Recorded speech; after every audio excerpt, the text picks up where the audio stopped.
একটি যুগের অবসান।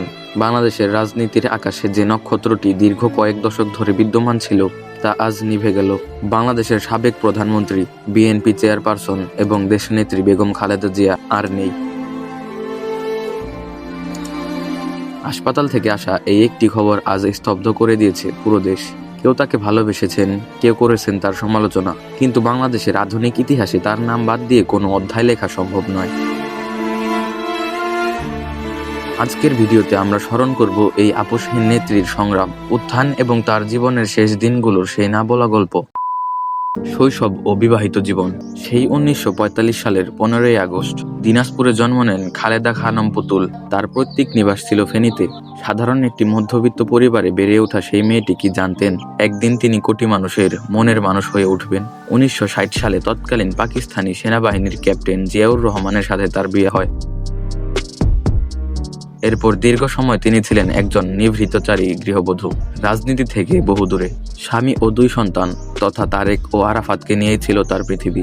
1981 সাল চট্টগ্রাম সার্কিট হাউসে এক ব্যর্থ অভ্যুত্থানে নিহত হলেন রাষ্ট্রপতি জিয়াউর রহমান।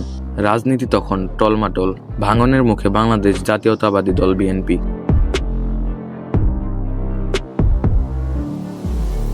দলের অস্তিত্ব রক্ষায় নেতাকর্মীদের চাপে ঘর থেকে বেরিয়ে এলেন এক শোকাতুর গৃহবধূ।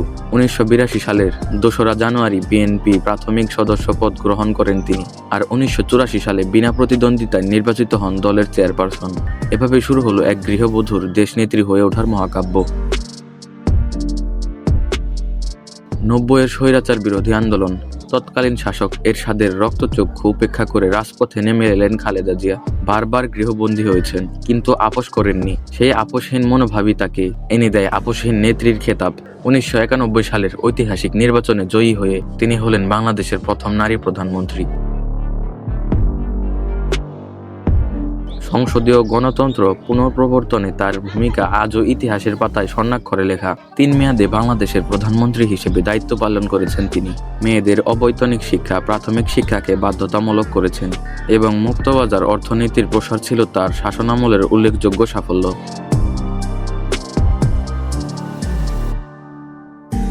তবে তার শাসনকাল বিতর্কমুক্তও ছিল না। দুর্নীতির অভিযোগে 2004 সালে 21শে আগস্ট গ্রেনেড হামলা এবং রাজনৈতিক অস্থিরতা তার রাজনৈতিক ক্যারিয়ারের বড় চ্যালেঞ্জ হয়ে দাঁড়িয়েছিল। 2018 সাল জিয়া অরফানেজ ট্রাস্ট মামলায় সাজা পেয়ে কারাবরণ করেন তিনি। বয়স এবং অসুস্থতা সত্ত্বেও দীর্ঘ সময় তাকে কাটাতে হয়েছে নির্জন কারা প্রকোষ্ঠে। পরবর্তীতে সরকারের নির্বাহী আদেশে মুক্তি পেলেও তার জীবন সীমাবদ্ধ হয়ে পড়ে হাসপাতাল আর গুলশানের বাসভবনে। লিভার সিরোসিস সহ নানা জটিল রোগে আক্রান্ত হয়ে তিনি উন্নত চিকিৎসার জন্য বিদেশে যাওয়ার অনুমতি পাননি। তিনি জানিয়ে দেশের রাজনীতিতে তৈরি হয়েছিল চরম বিতর্ক। রাজনীতির মঞ্চে তিনি ছিলেন অদম্য, কখনো মাথা নত করেননি। আজ তার চিরপ্রস্থানে বাংলাদেশ হারিয়েছে এক বর্ণাঢ্য ব্যক্তিকে। ইতিহাসের পাতায় তিনি বেঁচে থাকবেন তার কাজের মধ্য দিয়ে, তার লড়াইয়ের মধ্য দিয়ে। এবং খালেদা জিয়ার বিদেহী আত্মার মাগফিরাত কামনা করছি। বিদায়ী দেশনেত্রী।